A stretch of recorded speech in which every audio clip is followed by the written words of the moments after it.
the whole movie we just accept like Mm-hmm. this Information. this information, like, oh, this is the hotter version of herself next week, that then, like, you get a bit obsessive Yeah. and you want more. Yeah.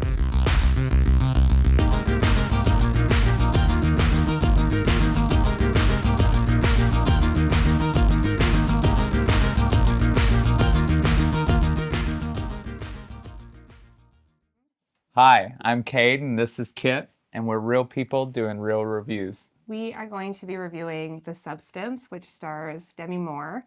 Our outfits are from a local company here that does bespoke wear, and we wanted to dress like Dennis Quaid's amazing network broadcasting personality, and he's very over the top, so we thought it would be fun to wear some clothing by Revato.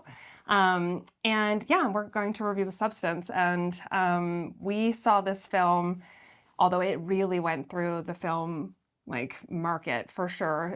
It played everywhere, and oh my gosh, we were kind of proud of it for them. It was awesome.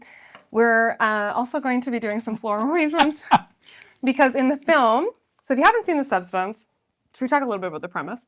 Yeah, well, let's start there. Let's start with the premise. So it is the thought process around when somebody is aging out of Hollywood, which, as we know, potentially it's not as occurring because we're watching wonderful results of people, 40 plus doing incredible roles that like make a big difference and are awesome. Yeah. And I could give lots of examples of that. And Demi plays somebody who owns or runs or is head of hosts a workout channel on a broadcast network, and she's 50, which is so crazy because in reality she's 60. She just looks that good. And so the network head comes to her and says, like, basically, like, we want young and fresh and hot, and you need to go. Happy birthday, you gotta go. Yeah, you gotta. Yeah, it was her birthday. And then they sent her off with some flowers saying, like, thanks for being with us. Yeah. And then what happens? It takes a little turn, hey? Yeah, so she randomly goes to the doctor because she's in a car accident. In a car accident, same day on her birthday. Happy birthday to her. And the nurse, the assistant, does one additional check, and he says that she's going to be a perfect candidate for something, and then he kind of twiddles off a little bit, but gives her jacket. Her jacket, and in the jacket there was a little video for her to watch when she got home. Yeah. Yeah. And so she's at home and she's obviously having like a crisis where she's like, oh gosh, like I'm too old. Like, what does that mean? And she's like investigating her body in front of the mirror and really just kind of spiraling down this like self-hate section. And she watches the video and it says, ways to be a new you. Yeah. You take this, it's very sci-fi. And you take this substance and you inject it and you put this meal pack and you'll be a new, better greater version of you. And the note from that nurse said, this changed my life. And so she calls them and they tell her where to pick up a package, which is this dodgy, sketchy part of town. Yeah. And she gets a package and it's all of these things to inject into her body. And then she starts and then it gets crazy. Yeah. Do you want to go from there? For sure. Well, first off, too, like the coloring throughout the movie is quite really good. Like her iconic yellow jacket, which I feel like even in this blue right now, I'm like emulating that. Yeah. But do a little standout pop. Yeah. It was really good. And also interesting because if you were kind of going through something, it's like she's so used to standing out, being in Hollywood. Right. So she'd be like, she has her big glasses and her fabulous jacket, and she's running to this little sketchy, weird part of town to get this package. Yeah. That's how desperate it had gotten. And yeah, it is really interesting. I would say that there's parts of it that really remind me of like coloring that Cronenberg would do. Like Dead Ringers kind of, subsections. Yeah, especially in Dead Ringers because it's medical. Really interesting. But yeah, leading up to that though, like the whole movie's very like auditory too. Like the food and like the slurping like at the restaurant while she's getting the news that she's Basically. Thank you. Yeah, it's gross. And you're like, ugh, It's really gross. yuck. But once she gets the substance, Mm-hmm. like the whole movie actually like films like the needles going into the skin and like you hear like the bubbling of the fluids and like Yeah, the stitches running oh through yeah. the flesh. And so the in the end of it, it's a younger version comes out of basically her back and gets stitched up, and they switch 7 days on, 7 days off. You can. Do we want to do purple? Are you doing the purple? You want the purple? I don't here? think. No, you. Okay. I don't think I do. I don't think I will. And then just while we're All here. right. And yes, and so this younger version named Sue, who's literally it's a 20-year-old version, goes to replace her at the broadcast studio, and then as long as they stay on the schedule, 7 days on. it'll be fine. And but of course, it doesn't happen that way, and it evolves. There were parts that I think when we've heard people talk about it that they bring up the ending. They bring up that they had like a point of view on how bizarre the ending got because it kind of evolved into something like a creature feature. And which I can appreciate, when things are bizarre and get more and more bizarre and more bizarre. Yeah. I think that people definitely have a point of view on that. For me, I felt like there were so many areas that it was interesting to me how quickly we could accept some of the bizarre information. Oh, like where he was like, where like the casting director was talking about like tits for a nose. Yes. So they have a casting call, which Sue, this new version of Demi's character, goes to audition, and there's a girl that's like they're showing this casting room, and she's like, "Well, I hope I hear back," and the casting director's like, "Yeah," and she leaves, and there's a room, and it's just like. It's so common in LA. Like I've been in so many of those scenarios where it's like a closed room, it's two dudes at the end. You're like doing your thing, trying to audition, and you leave the room and they're like, she's like, oh, well, great personality. And then he was like, if only her tits were where her nose was, then we could maybe move forward with her. Next. And it's like so focused on the body, which is the point of this whole movie. And then she comes in and she's, young and fabulous and fit, and it's what they were looking for. But I feel like even there's parts of the information, like when you're observing this character birth another version out of their back, it's crazy how quickly in your mind you're like, okay, yeah, that's how this is going to happen. And yeah, you have to because you need to be young in LA. And you almost like accept the information. But then as it gets more and more bizarre and more crazy, we start like not accepting the information because we're like, that's too far. And I'm like, then the woman who birthed a whole human out of her back? I don't think it's more bizarre, but that's a good point. It is interesting, like how, like what will we accept and what will we, like what do we hear so often as rhetoric that we will like accept as information and what we won't? Yeah. Yeah. What was your viewpoint on like kind of how things evolved? Well, I mean, like to add to that, like the thought process as far as, the younger character stays too long. And then like she comes out and she has like a witch's finger. And she can't move it first off. And then she just accepts it even herself. She's just like, well, I have to be young and pretty. And then they do it again and then it happens again and it gets worse and worse. Way worse. Yeah. And which is like the witch's finger. There are parts that are unfortunately very relatable. As well. Like there's a scene where Demi's character, which you have to think, like her character is playing like this unbelievably famous woman who's living in this penthouse in very beloved, in LA, has a star on the sidewalk. She's all of these things. And then, she's watching her viewpoint like kind of disintegrate. And I think of like, how that must feel to get to a place where you believe kind of what's spoken over you and you believe it as truth and you like accept that as information. Yeah. And then she's calling this guy to go out on a date. And it's a guy she knew from like school. And all he's doing is like, I can't believe I'm seeing you. I can't believe I'm talking to you. Like, you look absolutely stunning. You're this, you're that. Like, I would love to go for dinner with you. Like, oh my gosh, I can't believe you called me.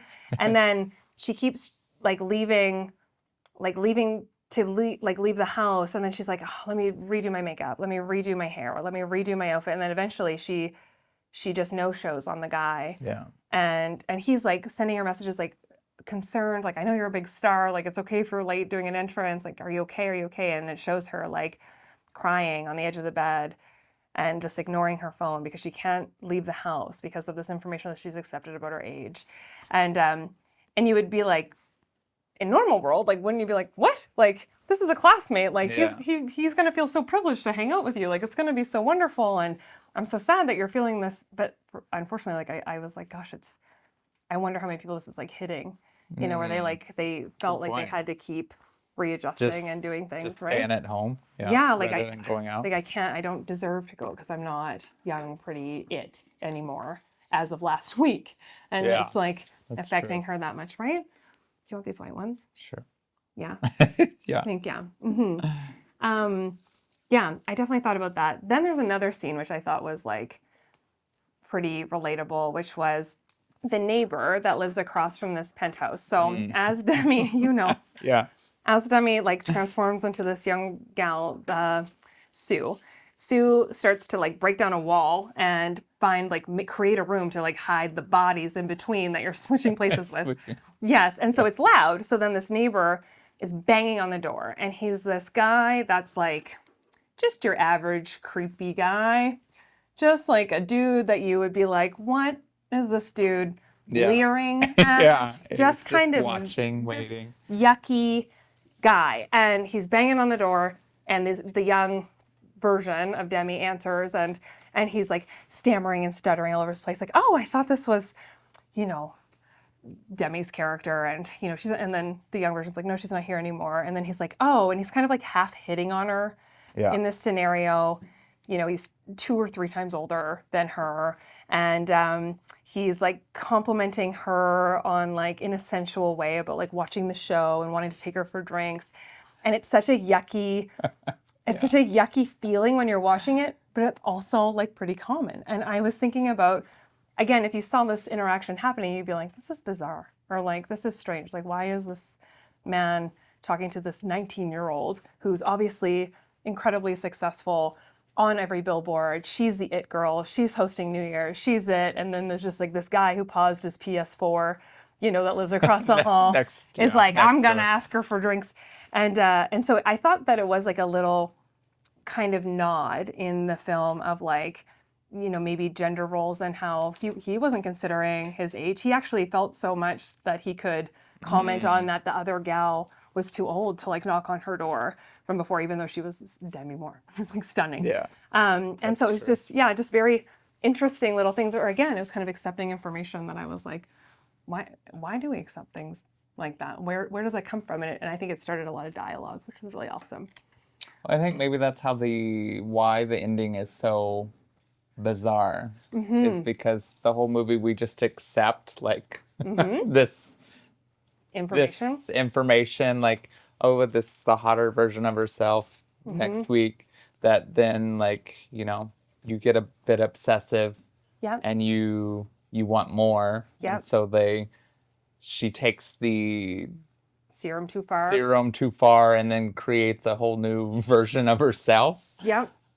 Which was quite funny because it's actually, she turns into like this monster of a character. Yeah, like an actual monster, like a glob with like multiple faces coming out of it. Multiple faces. Yeah. Demi's in the back. Yeah, screaming. Yeah. Oh, what do you feel like your biggest takeaway? Like if you were to be like the moral of this story, what do you feel like the takeaway was for it? It probably have to be like, you know, the commercial aspect of like how everything's trending on like youth and beauty, but it doesn't, like, it has a flip side to it. Yeah, it's a double-edged sword. Yeah. Yeah, I agree. Yeah. What do you think? Well, I love film that pushes boundaries, and I also love when like a thought process has a new idea. So I thought it was really innovative. I thought it was really well done. I just thought it was really great. So I think my takeaway is like that who she is doesn't change when she's the younger version and the older version. It's just her confidence around it.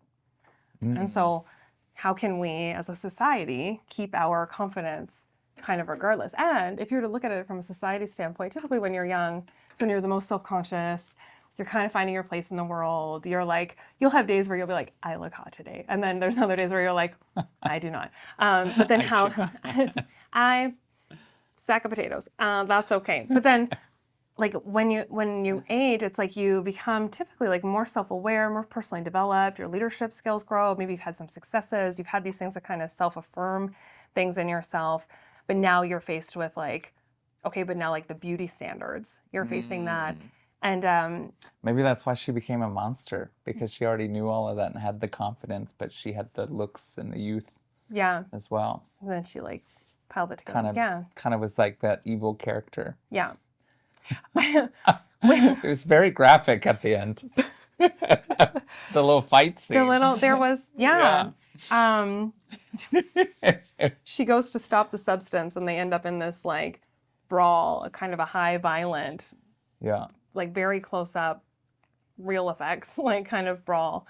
It was a great fight scene. It was like, really good. Really graphic. Yeah. I really enjoyed it. I had a few suggestions on like alternative ending, because I would have, if we were to not go as dark as it went, which I love a dark ending. Yeah. But it would have been interesting if at the end, when she turned into this creature, this like self-affirmed creature that she'd created into herself, if it had ended with her trying to like getting attacked or throwing herself off of the balcony towards that billboard or like all those things. And then right when you think, oh my gosh, like, is she going to, that she like woke up or like came to, or like had fallen asleep in the bath. And then she just was her 50-year-old self and was like, oh, that was a little far. Oh, like it was just a dream? It was just like kind of a... From her wreck or whatever, like at the hospital. Yeah.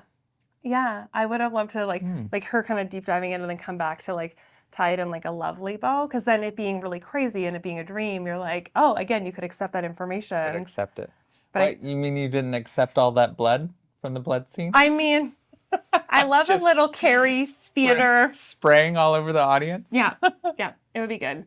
What did we rate it? Because this is one of our top picks, right? This is one that we put in our publication, which is I'm Here With Magazine, as one of our top picks. It really could be the horror movie of the season.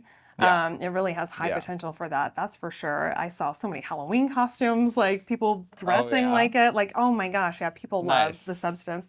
I saw cocktails being made with Gatorade to look like the substance. Like, but what do you think? Like with our rating, what would you give it out of 10?